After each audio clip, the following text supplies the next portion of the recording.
Hi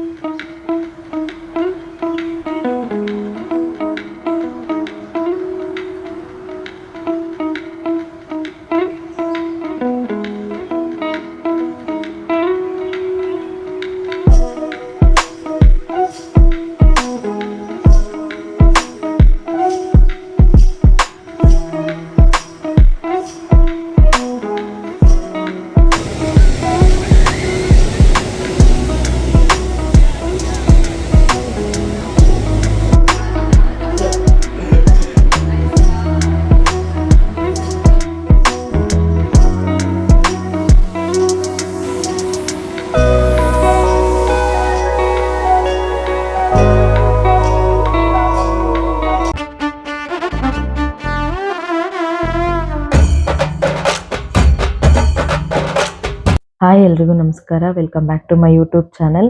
ಇದು 5th day of Kerala series. ಇವಾಗ ನಾವು ಅಲೆಪಿ ಬೋಟ್ ಹೌಸ್ ಅಲ್ಲೇ ಇದ್ದೀವಿ. Next day morning kayak Sunrise ಆಗೋ ವ್ಯೂಗೆ ಹೋಗೋಣ ಅಂತ ಅನ್ಕೊಂಡ್ವಿ, ಬಟ್ ಎದ್ದಿದ್ದೊಂದು ಸ್ವಲ್ಪ ಲೇಟ್ ಆಯಿತು.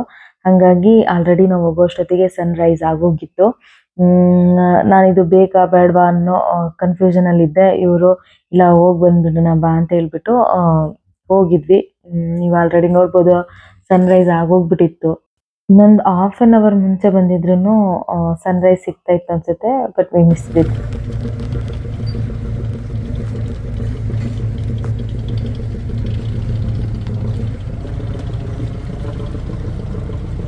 ಅಲ್ಲಿಂದ 1 hour 1.5 hour ಅನ್ಸುತ್ತೆ, 1 hour ಹೋಗಿದ್ವಿ ಕಯಾಕಿಂಗ್ಗೆ. ಅಲ್ಲಿಂದ ಬಂದು ಇಬ್ರು ಕೂಡ ಸ್ನಾನ ಮಾಡಿ ಫ್ರೆಶ್ ಅಪ್ ಆಗಿ ಟೀ ಕುಡ್ಕೊಂಡು ಹೋಗಿದ್ವಿ.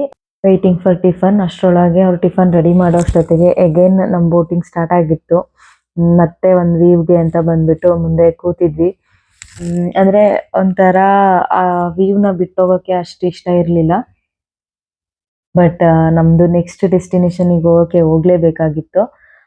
ಸೊ ಆ ದಿನ ಅಂದ್ರೆ ಬೋಟ್ ಹೌಸಿಂಗ್ ಅಲ್ಲಿ ಒಂದು ತುಂಬಾ ಒಳ್ಳೆ ಟೈಮ್ ಸ್ಪೆಂಡ್ ಮಾಡಿದ್ವಿ ಅಂತ ಅನ್ಸುತ್ತೆ ಅಲ್ಲ, ಒಳ್ಳೆ ಟೈಮ್ನೇ ಸ್ಪೆಂಡ್ ಮಾಡಿದ್ವಿ.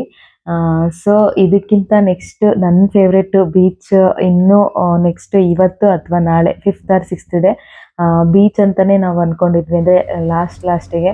ಸೊ ಅದಕ್ಕೆ ಹೋಗೋಕ್ಕೂ ತುಂಬ ಎಕ್ಸೈಟ್ ಆಗಿದ್ದೆ ನಾನು. ಅಲ್ಲಿಂದ ನಮಗೆ ಬ್ರೇಕ್ಫಾಸ್ಟ್ ರೆಡಿ ಮಾಡಿಟ್ಟಿದ್ರು ಅಂಕಲು. ಆವತ್ತಿನ ಬ್ರೇಕ್ಫಾಸ್ಟ್ ಬಂದ್ಬಿಟ್ಟು ದೋಸೆ ಮತ್ತು ಬ್ರೆಡ್ ಬಟರ್ ಆ್ಯಂಡ್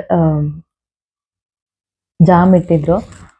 ಸೊ ನಾನು ಬ್ರೆಡ್ ಏನು ತಿನ್ನೋಕೆ ಹೋಗಲಿಲ್ಲ, ಜಸ್ಟ್ ದೋಸೆ ತಿನ್ಕೊಂಡು ಬಿಟ್ಟಿದ್ದೆ. ಏಕೆ ಅಂತಂದರೆ ಒಂದು ಸ್ವಲ್ಪ ಟ್ಯಾಬ್ಲೆಟ್ ತೊಗೊಳೋದು ಇತ್ತಲ್ವ, ಹಾಗಾಗಿ ಬ್ರೆಡ್ ಎಲ್ಲ ತೊಗೊಂಡ್ರೆ ಅಷ್ಟು ಸಾಕಾಗಲ್ಲ. ಒಂದು 3 or 4 ಟ್ಯಾಬ್ಲೆಟ್ಸ್ ಇತ್ತು ನಾನು ತೊಗೊಳೋದು. ಹಾಗಾಗಿ ಚೆನ್ನಾಗೇ ಟಿಫನ್ ಮಾಡಿಕೊಂಡು ಟ್ಯಾಬ್ಲೆಟ್ಸ್ ತೊಗೊಂಡು ಬಂದೆ. ಬಟ್ ನಾನು ಹೇಳಿದ ಥರ ಸಿಂಗಲ್ ಆಗಿ ಕಪಲ್ ಆಗಿ ಹೋಗಿ ಅಥವಾ ಫ್ರೆಂಡ್ಸೇ ಜೊತೆಗಾದರೂ ಹೋಗಿ ವಿತ್ ಬಾಲ್ಕನಿ ವ್ಯೂ ಇರೋ ಬೋಟ್ನ ಚೂಸ್ ಮಾಡ್ಕೊಳ್ಳಿ ಅಂತ ಎಗೇನ್ ನಾನು ಹೇಳ್ತಾ ಇದ್ದೀನಿ. ಬಿಕಾಸ್ ನಾವು ಕೆಳಗೆ ಪ್ಲೇನ್ ಆಗಿ ನೋಡೋದಕ್ಕಿಂತ ಬಾಲ್ಕನಿ ವ್ಯೂ ತುಂಬ ಚೆನ್ನಾಗಿರುತ್ತೆ. So better you choose balcony boat house ಅಂತ ಹೇಳ್ತೀನಿ.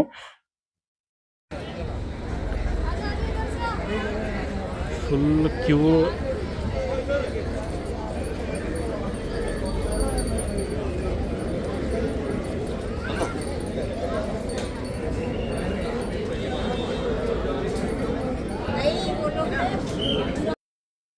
ಅಲ್ಲಿಂದ ನಾವು ಬಂದಿದ್ದೆ ಜಟಾಯುಗೆ.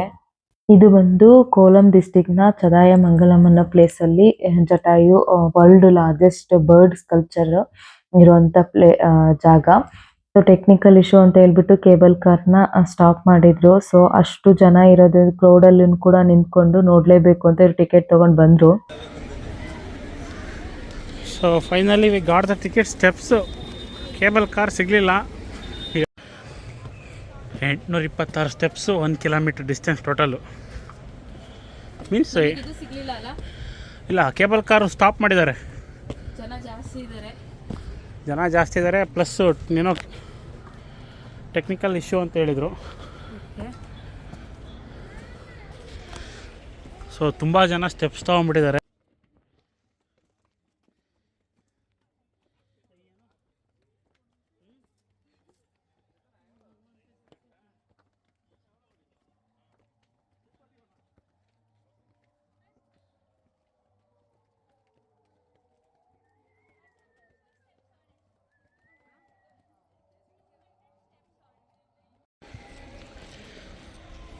ಫೈನಲಿ ಆಲ್ಮೋಸ್ಟ್ ರೀಚ್ಡ್ ಆಗ್ತಾ ಇದ್ದೀವಿ ಈಗ. ಸ್ವಲ್ಪ ಇಷ್ಟು ಮೆಟ್ಲು ಹತ್ಬಿಟ್ರೆ ಮುದ್ದೆ ಹೋಯ್ತು.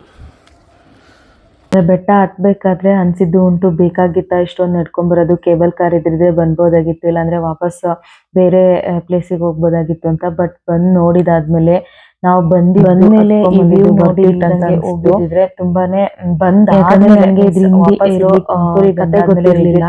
ನಾನು ಬರ್ತಾ ಬರ್ತಾ ಈ ಪರ್ಟಿಕ್ಯುಲರ್ ಪ್ಲೇಸ್ ಅಲ್ಲೇ ನನಗೆ ಕನ್ನಡದವ್ರು ಸಿಕ್ಕಿದ್ದು, ದಟ್ಟು ತುಮಕೂರು ಬೆಂಗಳೂರು ಅವರೇ ಸಿಕ್ಕಿದ್ರು. ಅವ್ರು ಹೇಳ್ತಾ ಹೋದ್ರು, ಸ್ವಲ್ಪ ಮಿಡ್ ಏಜ್ ಪರ್ಸನ್ಸ್, ಅವ್ರು ಹೇಳ್ತಾ ಹೋದ್ರು ಇದ್ರದ್ದು ಕತೆ ಏನು ಅಂತ. ಸೊ ಹಿಸ್ಟಾರಿಕಲ್ ಪ್ಲೇಸ್ನ ನಾವು ಮಿಸ್ ಮಾಡ್ತಿದ್ವೇನೋ, ಬಿಟ್ಟು ಹೋಗಿದ್ರೆ ತುಂಬಾ ರಶ್ ಇತ್ತು ಅನ್ಸಿದ್ರೆ. ಅವ್ರು ಹೇಳಿದ ಕತೆ ಏನು ಅಂತಂದ್ರೆ, ಸೀತೆನ ರಾವಣ ಅಪಹರಿಸಿದಾಗ ಜಟಾಯು ಅವ್ರನ್ನ ಕಾಪಾಡೋಕ್ ಹೋದಾಗ ರಾವಣ ಅವರ ಕತ್ತಿಯಿಂದ ಅಂದ್ರೆ ಖಡ್ಗದಿಂದ ಜಟಾಯು ರೆಕ್ಕೆನ ಕಡಿತಾನಂತೆ. ಕಡ್ದಾಗ ಆ ರೆಕ್ಕೆ ಬಂದ್ಬಿಟ್ಟು ಈ ಪ್ಲೇಸ್ ಅಲ್ಲಿ ಬೀಳುತ್ತೆ. ಅಂದ್ರೆ ಮೀನ್ಸ್ ಜಟಾಯು ಬಂದ್ಬಿಟ್ಟು ಈ ಪ್ಲೇಸ್ ಅಲ್ಲಿ ಬೀಳುತ್ತೆ. ರಾವಣ ಬರೋವರೆಗೂ ತನ್ನ ಜೀವನ ಅದೇ ತರ ಕಾಪಾಡ್ಕೊಂಡು, ಏಕೆಂದ್ರೆ ಸೀತೆ ಹೇಳ್ತಾ ಇರ್ತಾಳಂತೆ, ಅದು ಅಪಹರಿಸ್ಕೊಂಡು ಹೋಗ್ಬೇಕಾದ್ರೆ ಅಲ್ಲಿರೋ ಗಿಡ ಮರಗಳಿಗೆಲ್ಲ ಹೇಳ್ತಾ ಇರ್ತಾಳಂತೆ, ಲಕ್ಷ್ಮಣ ಬಂದ್ರೆ ರಾಮ ಬಂದ್ರೆ ನನ್ನನ್ನು ಅಪಹರಿಸ್ಕೊಂಡು ಹೋಗಿರೋದು ರಾವಣ ಅಂತ ಹೇಳಿ ಅಂತ ಹೇಳೋ ಟೈಮಲ್ಲಿ ಜಟಾಯು ಅಂದ್ರೆ ತುಂಬಾ ಅದಕ್ಕೆ ಆಲ್ರೆಡಿ ವಯಸ್ಸಾಗಿತ್ತು. ಆಗ ಅದಕ್ಕೆ ಯುದ್ಧ ಮಾಡೋ ಶಕ್ತಿ ಇಲ್ಲ ಅಂದ್ರೂನು ಸೀತೆನ ಕಾಪಾಡೋಕೆ ಅದು ಮುಂದಾಗುತ್ತೆ. ಸೊ ಅದು ಕೆಳಗೆ ಬಂದು ಬಿದ್ದಾಗ ಲಕ್ಷ್ಮಣ ಅವರು ಈ ಜಾಗಕ್ಕೆ ಬರೋವರೆಗೂ ಕೂಡ ಅದು ಜೀವ ಇಟ್ಕೊಂಡು ರಾಮನ್ಗೆ ಅದು ವರದಿ ಒಪ್ಸುತ್ತೆ. ಅಂದ್ರೆ ನಿಮ್ಮ ಸೀತೆನ ರಾವಣ ಅಪಹರಿಸ್ಕೊಂಡು ಹೋಗಿದ್ದಾನೆ ಅಂತ ಹೇಳಿದಾದ್ಮೇಲೆನೆ ಜಟಾಯು ತನ್ನ ಪ್ರಾಣ ಈ ಪ್ಲೇಸ್ ಅಲ್ಲಿ ಬಿಟ್ಟು ಅನ್ನೋ ವಾಡಿಕೆ ಇದೆ. ಇದು ಬಂದು ನೀವು ನೋಡ್ತಾ ಇರೋದು ರಾಮನ ಏನಂತಾರೆ ದೇವಾಲಯ. ನೋಡಕ್ಕಂತೂ ಒಳಗೆ ತುಂಬಾ ಚೆನ್ನಾಗಿದೆ ದೇವರು. ಸೊ ಅಲ್ಲಿಗೆ ಕ್ಯಾಮ್ರಾ ಅಲೋ ಇರಲಿಲ್ಲ. ಇದು ರಾಮ ಈ ಪ್ಲೇಸಿಗೆ ಬಂದಾಗ ಹೆಜ್ಜೆ ಇಟ್ಟಿದ್ದ ಗುರುತು ಅಂತಾರೆ. ಇದು ರಾಮನ ಪಾದಗಳು. ಸೊ ಅದಕ್ಕೆ ಗ್ಲಾಸ್ ಎಲ್ಲ ಕವರ್ ಮಾಡಿಬಿಟ್ಟು ನೀಟಾಗಿ ಕಾಪಾಡ್ಕೊಂಡಿದ್ದಾರೆ. ಅದೆಲ್ಲ ನಾವು ಒಂದು ರೌಂಡ್ ಆಗಿ ನಮ್ಮ ಫೋಟೋ ಸೆಷನ್ಸ್ ಎಲ್ಲ ಆದ್ಮೇಲೆ ಅಲ್ಲಿ ಸ್ವಲ್ಪ ಸ್ನ್ಯಾಕ್ಸ್ ತಿನ್ಕೊಂಡು ಅಲ್ಲಿಂದ ನಾವು ವಾಪಸ್ ಹೋಗ್ತಾ ಇದ್ದೀವಿ. ಕೇಬಲ್ ಕಾರು ಗೊತ್ತಿಲ್ಲ, ಬರ್ತಾನೆ ಇತ್ತು ಹೋಗ್ತಾನೆ ಇತ್ತು, ಏನಕ್ಕೆ ನಮಗೆ ಟೆಕ್ನಿಕಲ್ ಇಶ್ಯೂ ಅಂತ ಹೇಳಿದ್ರು ಅಂತ. ಬಟ್ ನಾನು ಅನ್ಕೊಂಡಿದ್ದು ಕೇಬಲ್ ಕಾರ್ ಟಿಕೆಟ್ ತಗೊಂಡು ಅಂದ್ರೆ ಅಲ್ಲಿಂದ ಹತ್ತೋ ಜಾಗದಲ್ಲಿ ತುಂಬಾ ಕ್ರೌಡ್ ಇತ್ತು. ಅಂದ್ರೆ ನಮ್ದು ಅವ್ರವ್ರ ಸೆಷನ್ ಬರಕ್ಕೆ ತುಂಬಾ ವೇಟ್ ಮಾಡ್ಬೇಕಿತ್ತು, ಆಲ್ಮೋಸ್ಟ್ 1 hour ವೇಟ್ ಮಾಡ್ಬೇಕಿತ್ತು. ಆ 1 hour ಅಲ್ಲೇ ಹತ್ಕೊಂಡು ಹೋಗ್ಲಿ ಅಂತ ಹೇಳ್ಬಿಟ್ಟು ಸ್ಟೆಪ್ಸ್ ಇನ್ ಕೊಡ್ತಾ ಇದ್ರು ಅಂತ. ಬಟ್ ಸ್ಟೆಪ್ಸ್ ಇನ್ ತಗೊಳಕ್ಕೂ ತುಂಬಾ ಕ್ರೌಡ್ ಇತ್ತು.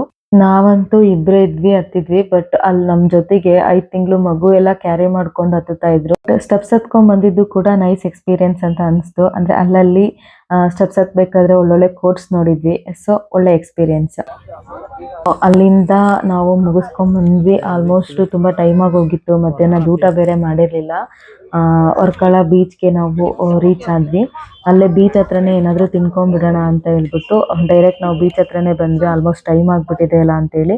ಏನಂತಂದರೆ ಬೆಳಗ್ಗೆ ಅಲ್ಲಿ ವೆಕೇಟ್ ಮಾಡಿ ಇಲ್ಲಿಗೆ ಬರೋ ಅಷ್ಟೊತ್ತಿಗೆ ಆಲ್ಮೋಸ್ಟ್ ಒಂದು 12 ಗಂಟೆ ಆಗೋಗಿತ್ತು. ಮೀನ್ಸ್ ಜಟಾಯು ಹತ್ರ ಇನ್ನೇನು ಕೇಬಲ್ ಕಾರಲ್ಲಿ ಹೋಗಿದ್ರೆ ಆಲ್ಮೋಸ್ಟ್ 1.5 hour ವಾಪಸ್ ಬಂದುಬಿಡ್ತಿದ್ವಿ. ಕೇಬಲ್ ಕಾರ್ ಸಿಗಲಿಲ್ಲ, ತುಂಬಾ ಟೈಮ್ ಹಿಡಿದೋಗ್ಬಿಡ್ತು. ಅದಕ್ಕೆ ಊಟನೂ ಮಾಡಲಿಲ್ಲ. ಮತ್ತು ಇಲ್ಲಿ ಬೀಚಿಗೂ ತುಂಬ ಟೈಮ್ ಆಗೋಗ್ಬಿಡುತ್ತೆ. ಇದು ಯಾಕೆಂದರೆ ಪ್ರೈವೇಟ್ ಬೀಚ್ ಅಲ್ವಲ್ಲ, ಸೊ ಒಂದು ಟೈಮ್ ಆದಮೇಲೆ ಇಲ್ಲಿ ಬಿಡಲ್ಲ. ಹಾಗಾಗಿ ಡೈರೆಕ್ಟ್ ಬೀಚಿಗೆ ಬಂದ್ವಿ. ಬೀಚ್ ಇರೋ ಪಕ್ಕ ರೆಸ್ಟೋರೆಂಟಲ್ಲೇ ಊಟ ಮಾಡಿದ್ವಿ. ಟೇಸ್ಟ್ ವೈಸ್ ಚೆನ್ನಾಗಿತ್ತು, ಬಟ್ ರೇಟ್ ವೈಸ್ ಹೈ ಇತ್ತು. ಸೊ ನಾನು ಪ್ರಿಫರ್ ಮಾಡೋದು ಸ್ನ್ಯಾಕ್ಸ್ ಬೇಕು ಅಂದರೆ ತಿನ್ನಿ, ಬಟ್ ಊಟ ಸ್ವಲ್ಪ ಲಿಟ್ಲ್ ಬಿಟ್ ಹೈ ರೇಂಜಲ್ಲಿ ಇತ್ತು ಅಂತ ಅನಿಸುತ್ತೆ. ಆಬ್ವಿಯಸ್ಲಿ ಬೀಚ್ ಪಕ್ಕ ಅವರು ಕೂಡ ಕ್ಯಾರಿ ಮಾಡ್ಕೊಂಡು ಮಾಡಬೇಕು, ಅದೆಲ್ಲ ಅವರು ಮೇಂಟೈನ್ ಮಾಡಬೇಕು ಅಂದರೆ ಹೈಯರ್ ರೇಂಜಲ್ಲೇ ಇರುತ್ತೆ. ಸೊ ನಮ್ಮಂಥವ್ರು ಊಟ ಅಂತೂ ಮಾಡಿರಲ್ಲ ಅನ್ನೋಂಥವ್ರು ಇಲ್ಲಿಗೆ ಬಂದು ಊಟ ಮಾಡಲೇಬೇಕಾಗುತ್ತೆ. ಅಲ್ಲಿಂದ ಬಂದು ಎಗೇನ್ ನಾನು 4 ದಿನದಿಂದ ನಾನು ಆಟ ಆಡಬೇಕು ಅಂದರೆ ಹಿಂದಿನ ದಿನ ಆ್ಯನಿವರ್ಸರಿ ದಿನ ಜಸ್ಟ್ ಫೋಟೋಶೂಟಿಗೆ ಅಂತಲೇ ಆ ದಿನ ಬೀಚ್ನ ನಾವು ಪ್ರಿಫರ್ ಮಾಡಿದ್ದಿದ್ದು ನಮ್ಮ ಪ್ಲ್ಯಾನಲ್ಲಿ. ನೆಕ್ಸ್ಟ್ ಡೇ ಅಂದರೆ ಇವತ್ತು 5th day, next day 6th day ನಾವು ಬೀಚಲ್ಲಿ ಆಟ ಆಡಬೇಕು ಅಂತಲೇ ಇದ್ದಿದ್ದು.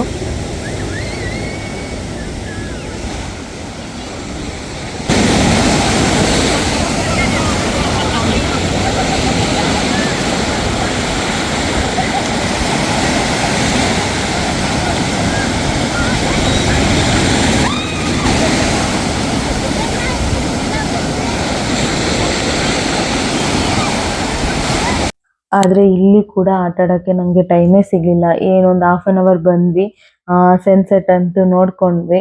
ಸನ್ಸೆಟ್ ನನಗೆ favourite part of the beach ಅಂತಲೇ ಹೇಳ್ಬೋದು. ಬಟ್ ಅದನ್ನ ನೋಡ್ಕೊಂಡ್ವಿ. ಆಟ ಆಡೋಕ್ಕೆ ಟೈಮ್ ಸಿಗಲಿಲ್ಲ ಅನ್ನೋದಕ್ಕಿಂತ ಅಲ್ಲಿ ಡ್ರೆಸ್ ಚೇಂಜ್ ಮಾಡೋಕ್ಕಾಗಲ್ಲ. ಬಿಕಾಸ್ ನಾವು ಕೋಲಮಲ್ಲಿ ರೂಮ್ ಬುಕ್ ಮಾಡಿರೋದ್ರಿಂದ ಇಲ್ಲಿ ಡ್ರೆಸ್ ಚೇಂಜ್ ಮಾಡೋಕ್ಕೆ ನನಗೆ ಯಾವುದೇ ಅವೈಲೇಬಲ್ ಇರಲಿಲ್ಲ. ಬೇಕು ಅಂದಿದ್ರೆ ಮತ್ತೆ ಅಗೇನ್ ನಾನು ಪೇ ಮಾಡಿ ತಗೋಬೇಕಿತ್ತು. ಸೊ ಬಿಡು, ನೆಕ್ಸ್ಟ್ ಡೇ ಫುಲ್ ಅಲ್ಲಿ ಆಟ ಆಡೋಣ ಅಂದ್ಕೊಂಡು ಇಲ್ಲಿಂದ ಹೋಗಿದ್ದಾಯ್ತು. ಬೀಚ್ ಅಂದ್ರೇನೆ ವೈಬ್ ಅಂದ್ರೇನೆ ಬೀಚು ನನ್ನ ಪ್ರಕಾರ. ಅಂದರೆ ನಾನು ಬೀಚು ಅಂತಿದ್ದೆ. ಸ್ವಲ್ಪ ಬೇಜಾರು ಆಗ್ಬಿಟ್ಟಿತ್ತು. ಜಟಾಯುಲಿ ಅಷ್ಟೊಂದು ವೇಟ್ ಮಾಡಿದ್ವಿ, ನಾನು ವಾಪಸ್ ಬಾ ಅಂತ ಹೇಳಿದ್ರು ನೀನು ಬರಲಿಲ್ಲ ಅಂತ. ಬಟ್ ಇವ್ರು ಕೊಟ್ಟಿದ್ದು ವಾಪಸ್ ರಿಪ್ಲೈ ನನಗೆ ಆಮೇಲೆ ಸ್ವಲ್ಪ ಅಲ್ಲ, ನೆಕ್ಸ್ಟ್ ಡೇ ಅರ್ಥ ಆಯಿತು. ಬೀಚ್ಗೆ ಇನ್ನೊಂದು ದಿನ ನಾವು ಹತ್ರದಲ್ಲೇ ಹೋಗ್ಬೋದು, ಬಟ್ ಜಟಾಯಿಗೆ ಬರಬೇಕು ಅಂದರೆ ಎಗೇನ್ ಕೇರಳಗೆ ಬರಬೇಕು, ಸ್ವಲ್ಪ ಯೋಚನೆ ಮಾಡು ಅಂತ ಅಂದರು. ಓಕೆ ಅಂತ ಹೇಳ್ಬಿಟ್ಟು ಬಂದ್ವಿ.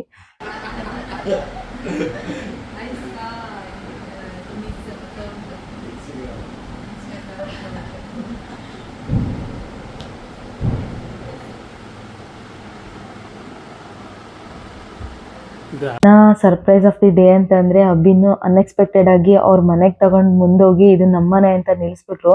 ನಮ್ಗೆ ಎಷ್ಟು ಖುಷಿ ಆಯ್ತು ಅಂತಂದ್ರೆ ಆ ಖುಷಿನ ಹೇಗೆ ಎಕ್ಸ್ಪ್ರೆಸ್ ಮಾಡ್ಬೇಕು ಅಂತ, ಅಂದ್ರೆ ಆ ಕ್ಷಣದಲ್ಲಿ ಅದು ಅನುಭವಿಸಿದ್ದೇ ಗೊತ್ತು. ಬಿಕಾಸ್ ಇದು ಅನ್ಎಕ್ಸ್ಪೆಕ್ಟೆಡ್ ಆಗಿರೋದ್ರಿಂದ ಅದನ್ನೆಲ್ಲ ನಮಗೆ ಈಗ ಹೋಗೋರು ಕರ್ಕೊಂಡೋಗಿ ನಿಲ್ಲಿಸ್ತಾರೆ, ಆ ಎಕ್ಸ್ಪ್ರೆಷನ್ ನಾವು ಕ್ಯಾಪ್ಚರ್ ಮಾಡಬೇಕು ಅನ್ನೋದು ನಮಗೆ ಗೊತ್ತಿರಲಿಲ್ಲ. ಅದೆಲ್ಲ ಅನ್ಎಕ್ಸ್ಪೆಕ್ಟೆಡ್ ಆಗಿ ಬಂತು. ಬಟ್ ತುಂಬ ಅಂದರೆ ತುಂಬ ಖುಷಿ ಆಯಿತು. ಅನ್ಎಕ್ಸ್ಪೆಕ್ಟೆಡ್ ಆಗಿ ಅದೇನೋ ಗೊತ್ತಿಲ್ಲ ಒಲ್ದು ಬಂತು ಏನೋ. ಅವ್ರ ಮನೇಲಿ ಅಯ್ಯಪ್ಪ ಸ್ವಾಮಿ ಪ್ರಸಾದ ಕೂಡ ಇತ್ತು, ಅದು ಕೂಡ ತಿಂದ್ವಿ. ತುಂಬ ಅಂದರೆ ತುಂಬ ಖುಷಿ ಆಯಿತು. ಅವ್ರ ಅಮ್ಮ ತಂಗಿ ಅಂತೂ ಸಚ್ ಎ ಸ್ವೀಟ್ ಪರ್ಸನ್ಸ್. ಅಂದರೆ ಅವ್ರಿಗೆ ಗೊತ್ತಿಲ್ಲ ಹೇಗೆ ಕಮ್ಯುನಿಕೇಟ್ ಮಾಡಬೇಕು ಅಂತ, ತುಂಬ ನಾಚ್ಕೊತಿದ್ದಾರೆ. ಬಟ್ ದ ವೇ ಅವರು ಟ್ರೀಟ್ ಮಾಡಿದ್ದಂತೂ ನೆಕ್ಸ್ಟ್ ಲೆವೆಲ್ಲು. ಅಲ್ಲಿಂದ ಅವ್ರ ಮನೆ ಮುಗಿಸ್ಕೊಂಡು ಬಂದು ನಾವು ಕೋಲಮಲ್ಲಿ ಹೇಳಿದ್ನಲ್ಲ, ಅಲ್ಲಿ ನಾವು ಬೀಚ್ ಹತ್ರ, ಪ್ರೈವೇಟ್ ಬೀಚ್ ಹತ್ರ ಲಾಸ್ಟ್ ಡೇ ನಾವು ರೂಮ್ನ ಬುಕ್ ಮಾಡಿದ್ದು. ಹೆಂಗಿತ್ತು ಅಂದರೆ ಈ ರೂಮ್ ಮಾತ್ರ ನೆಕ್ಸ್ಟ್ ಲೆವೆಲು.